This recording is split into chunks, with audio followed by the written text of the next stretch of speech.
Well, hello, my YouTube channel.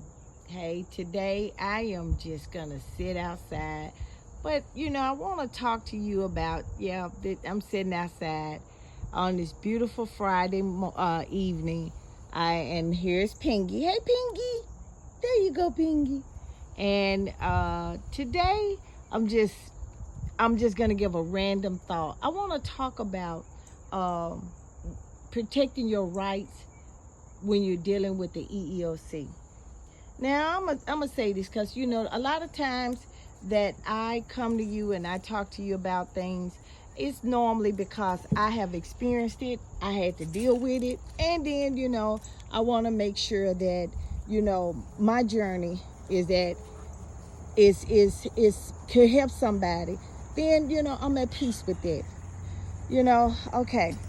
And this is involving a company. And for the statement, I am not going to protect anybody. Yeah, he always driving a motorcycle. But anyway, I am not going to protect anybody. I'm going to give you names and everything else because I feel like you need to know what a company is doing. I noticed something as I'm getting older. I am being a diabetic, it's getting harder for me to find jobs, and it used to be a time I could find a seasonal job and then work that out. But now it's like I have a hard time finding a job, in especially in my field. Everybody wants to hire the new younger person, so it's hard. I'm not gonna sit here and say it's not. It's hard. And so I had to, I have to learn to adjust to things. I'm not that person that I used to be in my 20s and 30s. Yeah, and in my 40s. Okay, so with that being said, in December I got a job working for a company called True Blue, Peoplescout. And I was hired to work from home as a recruiter, coordinator for the American Red Cross. And I respect the American Red Cross. The American Red Cross is a great company. To me, it's a great organization, rather. And it helps people with blood drives and all of that. My son-in-law, who's in the military, has had to use the Red Cross. So the Red Cross, to me, is a symbol. I was kind of honored to do that because, it's the Red Cross. And I was looking for people. My thing was to hire for the phlebotomist, which is an on-site, and it was for fixed sites. Fixed sites is the building. Mobile sites were for when you like have the blood drives, when they have the blood drives. And I felt kind of proud of that. And I met so many people who were either phlebotomists and left, or who had went to school to be a phlebotomist, or they wanted to train as a phlebotomist, because the Red Cross was paying pretty good salary in some areas, and it allowed you to become a phlebotomist. That to me, that's a career. That's a career you could take anywhere. You could take that anywhere. It was just amazing. And I had the honor of helping people become a job, transition or have a job, or so I felt like that was the most honorable thing that I have done, and it was fulfilling. And I look forward to going to work, helping people from all over this country find a job, a new career, or go back to their career. And especially for a great organization, American Red Cross. Well, now here's the catch plan. When you motivated to be a recruiter, one thing about it is that your management team has to be on point. And I had the unfortunate accident to get with two managers, and yeah, they were black. I'm black, so I can say it. Two women who were petty and old, the same age as me. I'm old. One thing I am gonna say, yeah, I am. I'm the same age. One thing I'm gonna say is that you think that as you get older, people a lot of times you think that when people get older, they become the mature, they become less dramatic. All they want to do is be able to work and less stress is less. But you got some people on these jobs that ain't got nothing better to do. They relationship is their job. I don't care if they married, their relationship is their job. They don't know how to talk to you. They don't know how to talk to people, and they talk to you like a child. And that's what I experienced. So, I'm start off with this company. I get a computer, red flag, computer messing up, computer just acting up. I mean, I get off on it. I get off, and one day I'm just, I log off and get back on, and the computer resetting itself, and I'm like, oh my God. And I'm telling them, I get off the gate. One thing I am good at is documentation and letting my supervisors know when I have a problem, because my performance is real important to me. So I just, oh my goodness. I'm letting them know I'm in training. First thing they say is, oh, Samantha, don't worry about it. We'll train you. We'll come back and train you. We got to train all these other people, but we'll come back and train you. This is Peoplescout. That's who I'm talking about. Peoplescout hired me to recruit for the American Red Cross. And like I said, it was just something else. So I get on this job and I'm working it.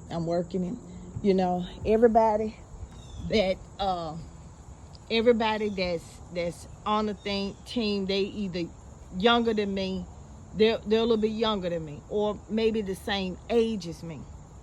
And I'm trying to do this job. I'm trying to do it. I'm trying to make sure that I got everything. And then I went from training with a bad computer to actually working with a bad computer. And I did pretty good. I did. Couldn't get on this software called Workday.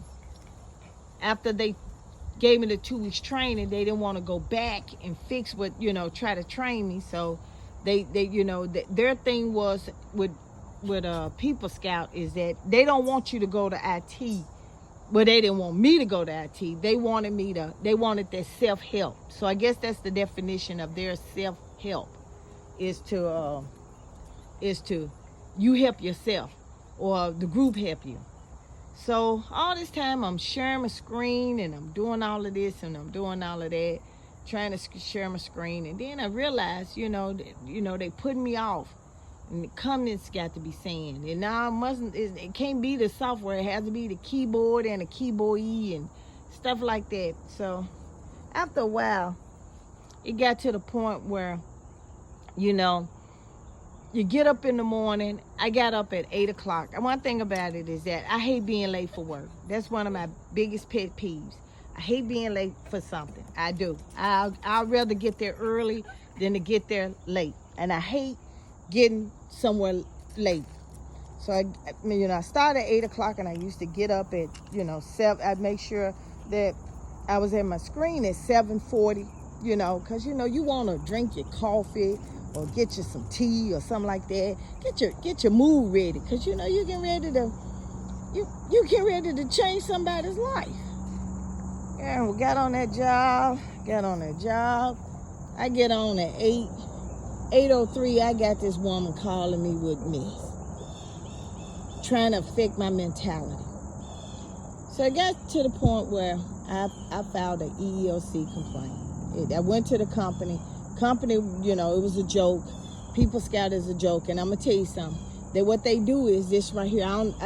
Since I left, you can tell the compliance officer something, and then in a meeting, they addressing it. They talking about it. They ain't talking about it to you directly. They saying it in a group meeting, so they talking about you because you know what you said. So I went to Eeoc and I filed a complaint. And I let them know I filed a complaint. You say, well, why did you tell them that? I filed a complaint. I let them know that I put you on notice. I put you on notice. And I'm, because my thing is that, if you doing something to me, And I'm not gonna sit here. You know, back in the day, I would have been scared to do that. But you know, I'm at my point in my life where, you know what, it is what it is. It is what it is. Can't be married to a job and stress at the same time. One gonna kill you. So, filed an EEOC complaint. They told me it was in May. So, you know, from February all the way until April the 5th, I had to go through some things. They wouldn't help me fix my computer. Wouldn't do nothing. You know, my manager stopped talking to me. She got a buffer to do all of that stuff. So, you know, I knew where it was going. Well, now this is where EEOC becomes a joke. I had an intake meeting after I got fired, and I filed a retaliation charge and stuff. And then, you know what, I noticed how EEOC talked to different races versus black people. And this is, some of them are our own. Told me, well, why did you do this? Well, why do you think they did this to you? Well, hell, if I knew, I wouldn't be calling you. I wouldn't be asking you. Well, just what you think? Well, you know, I don't know. Well, we got to put it with a character. No, well, I don't know. I didn't know. I really didn't.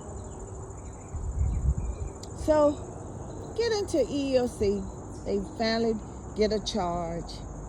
And, I got... Now, I want to tell you what happened at Peoplescout. Got up one morning, April 5th, and I started going to work, and we had their recruitment meeting, and everything went well. And then I got off the recruitment meeting, and I tried to log in to my credentials, and it was deactivated. I didn't know what had happened. Hadn't had a write-up about anything, you know, and they tried to write me up because I went to the IT to get it resolved, which I did, and the computer died, and they had to replace it. But I ended up getting a new computer, and wasn't nothing wrong with it. So I'm trying to fix this computer. I got deactivated. Call Red Cross. They tell me my credentials were deactivated. Got up there next morning, tried to call True Blue Peoplescout. They told me my credentials was deactivated. I was fired. No reason. So they still haven't given a reason. So anyway, I ended up going to, I waited for the EEOC, and I filed a retaliation and all of that. Now I'm going to tell you how important it is to keep up with your rights. And when you do stuff, when you file complaints, there are rules and regulations that you have to know. Don't just sit there and think that because they file a charge that they're going to sit here and investigate it thoroughly, because it's not. They're not. And I'm going to tell you about my case. Filed an EEOC complaint. I already had a problem with the intake person. So anyway, case been sitting there for 6 months. I've been fired from Peoplescout 3 times. One on the 5th of April, one on May 30th, and then they sent me something this year, September. But because they're with EEOC, they keep claiming that they said I'm the worst employee ever. That's retaliation. Worst employee ever. My attendance was poor. Keep in mind, I work from home. Ain't but 13 steps. I could have did that in my pajamas. 13 steps. And said that I had disciplinaries. Oh, you should have saw some of the things they said. Man, I tell you, I mean, it was a monster. But yet, I'm still hired with the company. Help me make sense of that. So, I'm going. Yeah, I want you to see that. So, I'm going. I submitted all the emails. Keep your emails. And I'm going to tell you this. When you email your boss about something, send one to your personal email. And the reason why is because when you get terminated, that email address is theirs, not yours. So I'm going, and I'm trying to find out the status.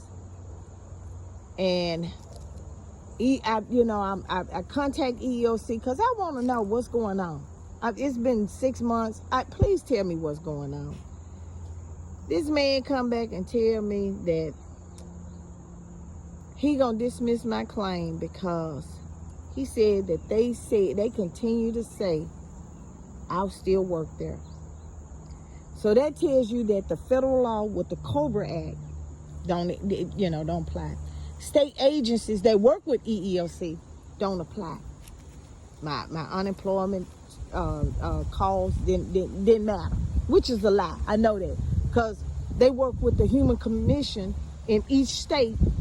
It's a state and federal. It may not be a federal charge, but it's a state charge. All of them work under the guidelines of the Title VII Civil Rights Act of 1964. So anyway, they tell me, it said, Samantha, the man, I said, wait a minute now. You telling me some stuff that I ain't even ever heard. You know I'm finna go research this. You know I'm finna go research. You know I ain't. He got mad and hung up in my face. So I said, okay. So I emailed him. I said, let me talk to your supervisor. Supervisor called me. Oh, he just really, apparently they so used to talking to people so crazy and not being reported. He just did it like it was, like he had met me at the mall, or I spat on his wife or something. He tells me that this is what he told me. He said, in order for you EEOC to have a claim, he says, you gotta go up to your boss and say, hey, you're beat me because I am beat and because I'm a man or a woman. I ain't never known too many people to do that. Never known it. Never. But he said that's in order for them to do that. He says that, then he turned around and tell me that, well, don't matter what happened to you before we did the intake. You did sign that document on the 1st. Yes, I did, sir. And they told me I can amend it. No, well, we can't do anything that happened before then. We got to do it on the 1st. So, no, well, what case is that? Didn't he want to give me the case? Come on now. You know I'm finna. Now you know I'm in overdrive now. So then he turns around and says, I said, well, you know what? I want to speak to your supervisor. No, you ain't giving you, what's his name? No, I ain't giving you nothing. I said, well, I just asked. Because are you calling me a liar? No, not yet. I ain't did no research. Let me do the research. Then I can call you back, and then I can tell you a lie. He said, you're being hostile and combative. How am I being hostile and combative when I'm asking you for some information about my case? See where this going? Do you see where it's going? So then I said, okay. Well, what's your name? What's your boss name? No, you email it to me and I'll forward to him. Like my name is Boo Boo the Fool. Like I'm Boo Boo. No, So he told me his boss name, but he didn't give me the email address, nor the phone number. But he told me that it was in Memphis. So I said, okay, I can find you now. I can find it. Don't worry about it. I'll find it. I'll find it. And I found it. And I went online and found Charlotte. She's a black lady for the commissioner of EEOC commission. Found her email. Found her husband's email too. But I ain't finna scare. I don't want to sound like a spooker. So, I just went ahead and sent it to her and it. Then the next day, I said, you know what? Let me draft for what I was seeing. Because I'm going to get Peoplescout. I got my right to sue letter. Might as well go on. If I'm going to go down, let me go on and if you going to sit here and gave me a one-day investigation, told me that I should have got fired for not sharing my screen, even though the IT department told me not to. All this stuff, just making petty stuff, told me that even though they had fired me twice, 3 times before he talked to me, I should have made an attempt to try to go back. Tell me how that sound. Now they telling you that you got to crawl back to a job that mistreated you. This is what the EEOC says. This is what they saying. They saying that, you know what, you got to crawl back to a job. Crawl back. Make sure you on your hands and knees when you do it. Then no, And I've been talking to a lot of people, a lot of black people, black women have been told that. I do my research. I do my research very well. So, you know, I drafted up this lawsuit, and I sent it to Ms. Burroughs. And I sent it to Mr. Sims. And I put in there that I didn't want to appeal. I didn't want to reconsider. Because all they're going to do is try to fix the mess that they did, to cover it up. That's how they did. That's how they were going to do it. But then, you know what? You know, I always talk about my higher power and doing things wise and in order. And I called Miss Simmons because, you know, I found an email where Peoplescout had said that they knew about it, showing that they knew about it long before the official charge. Long before. And they told me how things were and what they did and all of that. Yeah. Dated after they did it. So then I started looking at the commissioner rules. That's what you need to check when you start doing an EEOC complaint. Commissioner rules tell you how an investigator is supposed to do your case. It tells you how he's supposed to address your witness. He or she's supposed to address your witness. It talks about what kind of evidence. Same thing as the federal court. Is it reliable? Is it materialistic? It speaks about that, the substance of it. It talks about constructive discharge or termination. How did that company do what they were supposed to do? Did they do something to lead you to either quit or get fired? You need to remember that. And they use EEOC cases and other cases from the federal court. Now keep in mind now the EEOC letter in the federal court is going to hold up, especially if he says that he did that investigation right. The commissioner rules even talks about the ethics of how an investigator is supposed to treat you when he's talking to the investigator, when he's talking to you. Now, I'm going to tell you something. I done had my feelings hurt a lot of times. And I usually don't get upset or cry when I do. But you know what? When somebody, especially another race, talk to you it doesn't matter if you black, white, purple. When somebody talk to you like you a dog or treat you like you inhuman or treat you like you inhuman, yeah, you need to report them. You do. Well, make a long story short, Mr.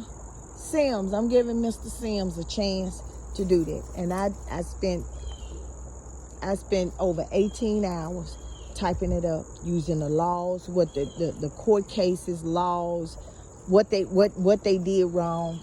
They did it under Title VII. So I'm waiting on him to reply back. I'm waiting on him. And he gave me his word that he was gonna treat my case fairly. I'm gonna listen. I'm gonna wait. I'm not gonna wait too long, but I'm gonna wait. But the fact that I have against them is that they investigate all the stuff that they said that I was in the wrong. The investigator came out the back talking about how I did wrong. The evidence in there supports something different. It supports something different. But you know what?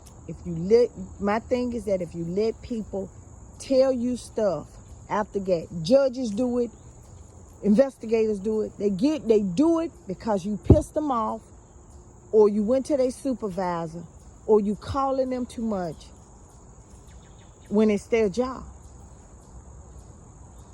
When it's their job. So right now, I'm kind of relaxing because I got a lot of more stuff to do. I have a lot of more stuff. But I want to hear your comments. What do you think? Do you think that the EEOC, this was just an isolated incident, or is the EEOC really about being fair, especially to minorities? I want to hear your comments. And I want to thank you guys. And I want to thank the ones that just, subscribe to me. Thank you. Share it. Let's get educated. Get your pad. Okay? Because we can change the world. Y'all have a good day.